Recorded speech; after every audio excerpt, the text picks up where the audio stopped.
इसी के साथ एफआईआईज और डीआईआईज का एक्शन कैसा रहा उस पर भी नजर डाल लेते हैं। एफआईआईज ने कल करीब 3,800 करोड़ की बिकवाली की।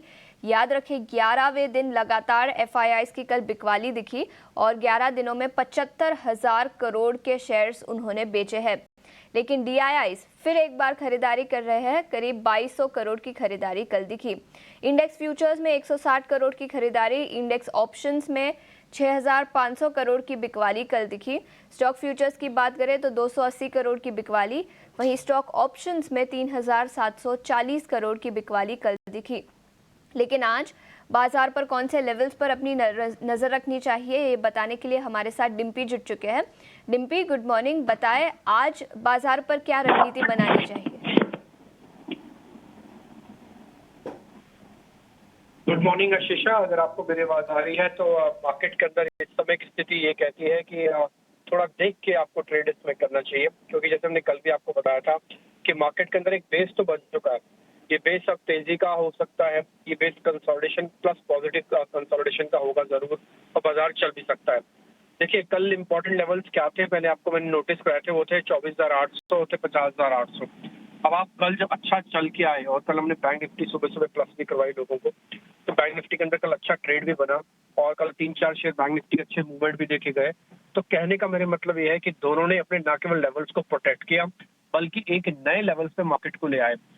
जैसे कि देखेंगे आप 51,500 कल ही कल बैंक निफ्टी ने पार किया, 51,800 कल ही कल में टेस्ट भी कर दिया।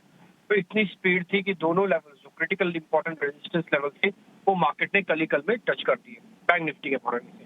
अब आते हैं निफ्टी के पॉइंट से। निफ्टी ने कल 25,000 के ऊपर क्लोजिंग दी, ना केवल 25,000 के ऊपर क्लोजिंग दी बल्कि 25,150 के आसपास क्लोज करके उसने आज 25,200 को गैप के साथ तोड़ देगा। तो उसने भी 2 दिन के अंदर 2 इंपॉर्टेंट रेजिस्टेंसेस को वापस से ब्रेक कर दिया, एक है 25,000 का और एक है 25,200 का। दोनों के अंदर शॉर्ट कवरिंग हुई। इसका मतलब जो तेजी वाले और मंदी वाले सौदे ओपन लेके खड़े थे, उसमें से जो झुकना पड़ा वो मंदी वालों को झुकना पड़ा। उन्होंने अपने सौदों को कटवा दिया, और वो ठीक ठाक क्वांटिटी में तो नहीं बोलूंगा, बट हाँ उन्होंने क्वांटिटी अच्छी थी देके सौदों को कटवाया और मार्केट रिदम के अंदर आ गया। मार्केट ने पूरे इस प्रोसेस के अंदर एक काम अच्छा किया, अपना बेस काफी स्ट्रॉन्ग कर लिया। अगर कोई नेगेटिव खबर अगर आ भी जाती है तब भी मार्केट को डिस्काउंट करने के लिए बहुत समय है और बहुत प्रेशर, बहुत पॉइंट्स भी हैं उसके पास।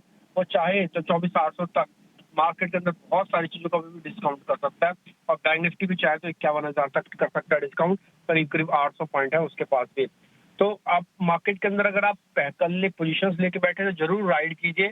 ये आपको 52,500 तक बैंक निफ्टी को लेके जा सकता है।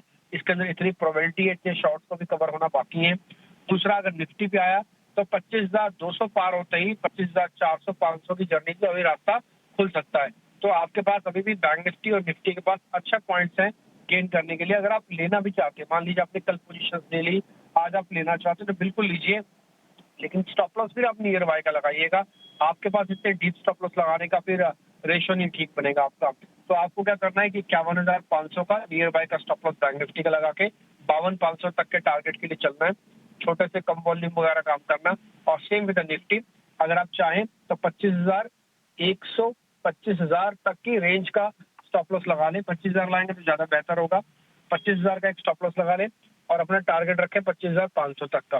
तो ये आपके लिए रिस्क रिवॉर्ड भी ठीक है और आपके लिए ट्रेड भी अच्छा बनता है। चाहे तो आप इनमें ट्रेड ले सकते हैं दोनों के अंदर ही। मैं एफआईएस के नंबर आपको और बताता हूँ। अभी आप एफआईएस के नंबर के बारे में शीशा बात कर रहे थे। एफआईएस की होल्डिंग में किसी तरह का कोई चेंज नहीं है, लगातार घटती हुई होल्डिंग कल आके रुकी भी है।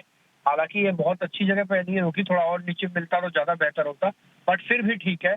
करीब 35 से 36% की लॉन्ग होल्डिंग के साथ एफआईएस खड़ा है, करीब 60% की लॉन्ग होल्डिंग के साथ रिटेल खड़ा है जो कि सबसे बड़ा प्लेयर है। और दूसरा, डीएस की होल्डिंग करीब 39% के आसपास है जो कि फेयर है। इससे ज्यादा और इससे कम में कोई वैसी भी प्रॉब्लम नहीं आनी है। तो ये एक मार्केट का सेटअप है। पुट कॉल रेशियो के हिसाब से बाजार फेयर वैल्यू पे है, ना महंगा है ना सस्ता है। कुछ लेवल्स है और रणनीति है जो आपको आज के ट्रेडिंग सेशन में बनाए रखनी चाहिए। डिम्पी, शुक्रिया। इसी के साथ रेलिगेयर ब्रोकिंग के अजित मिश्रा के कॉल्स पर भी नजर डाल लेते हैं। उन्होंने 2 स्टॉक्स पर खरीदारी की राय है। एक है गैस अथॉरिटी ऑफ इंडिया यानी गेल, जहां पर उन्होंने 242 रुपीज प्रति शेयर का लक्ष्य दिया है। गेल पर खरीदारी की राय।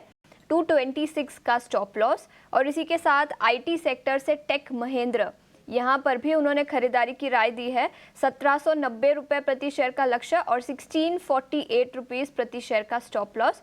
तो दोनों स्टॉक्स पर खरीदारी की राय अजित मिश्रा की तरफ से। आगे बढ़ते हैं। जिन्हें अब हमारे साथ स्टूडियो में जुट चुके हैं, जो हमें बताएंगे खबरों के दम पर कौन से स्टॉक्स फोकस में रहेंगे और कई सारे नतीजे भी आए, तो उस पर भी अपनी पूरी डिटेल्स दीजिए। जी, तो पहले नतीजों से शुरू करते हैं। रिलायंस इंडस्ट्रीज निफ्टी का दिग्गज फोकस में रहेगा। उसने Q2 FY25 के रिजल्ट्स पेश किए। ओवरऑल अनुमान के हिसाब से इनलाइन नंबर्स हमें देखने मिले। रेवेन्यू देखेंगे तो फ्लैट नज़र आया है, वहीं इबिट्टा भी फ्लैट नज़र आया है, 1% का इंप्रूवमेंट देखने मिला है। वहीं इबिट्टा मार्जिन्स में हमें थोड़ा सा इंप्रूवमेंट देखने मिला है। वहीं नेट प्रॉफिट में 9% की बढ़ोतरी देखने मिली है। 16,563 करोड़ ये quarter versus 15,140 crore quarter on quarter basis पे। इसी के साथ आईटी स्पेस से HCL टेक ने अपने नंबर्स रिपोर्ट किए थे। अनुमान के हिसाब से दमदार नतीजे हैं।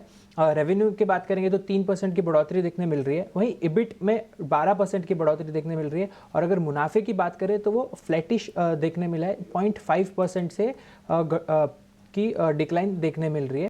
ओवरऑल बेसिस पे गुड सेट ऑफ रिजल्ट्स हमें देखने मिल रहा है। और कंपनी की कमेंट्री के हिसाब से उन्होंने बोला कि आगे का पाइपलाइन है वो काफ़ी स्ट्रांग है और कैश जनरेशन भी दमदार नज़र आ रहा है। इसी के साथ एंजल वन ने भी अपने नंबर्स रिपोर्ट किए थे। रेवेन्यू देखेंगे तो 45% की ग्रोथ देखने मिल रही है, इबिटा में 51% की ग्रोथ, और वही मार्जिन्स में देखेंगे तो 44.4% वर्सेस 42.3%। तो एक इबिटा मार्जिन्स में भी इम्प्रूवमेंट हमें नज़र आ रहा है। इसी के साथ कंपनी ने अपना क्लाइंट बेस रिपोर्ट किया है 2.75 करोड़ का, जिसमें क्वार्टर ऑन क्वार्टर बेसिस 11% का इम्प्रूवमेंट देखने मिला है। इसी के साथ अभी अगर हम दूसरे खबरों वाले शेयर्स पर नज़र डालते हैं, जाइडस लाइफ साइंस फोकस में रहेगा।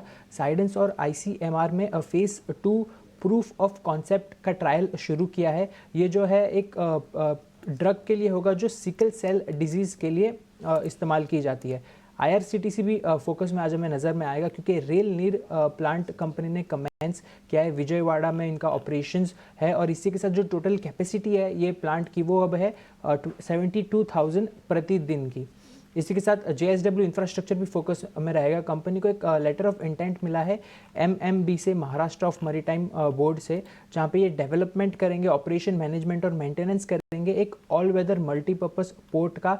ये पोर्ट पालघर में स्थित है, जिसके लिए इन्हें LOI मिला है। और इंडियन ऑयल कॉरपोरेशन रहेगा अगला स्टॉक फोकस में। कंपनी इंडियन ऑयल और एवर एनवायरो रिसोर्स मैनेजमेंट, ये दोनों कंपनी एक JV बनाने जा रहा है सस्टेनेबल एनर्जी सोल्यूशंस के लिए। और आखिर में CESC भी फोकस में हमें नज़र आएगा, क्योंकि पूर्वा ग्रीन पावर जो कि सब्सिडरी है कंपनी की, इन्होंने शेयर परचेज एग्रीमेंट साइन किया है, जहां पर वो एक देशरज सोलार एनर्जी कंपनी को एक्वायर करने जा रही है। बिल्कुल, तो कई सारी कंपनियां जो आज नतीजों के दम पर और बाकी खबरों के दम पर फोकस में रहेगी। जिन्हें शुक्रिया पूरी डिटेल्स के साथ हमारे साथ जुड़ने के लिए।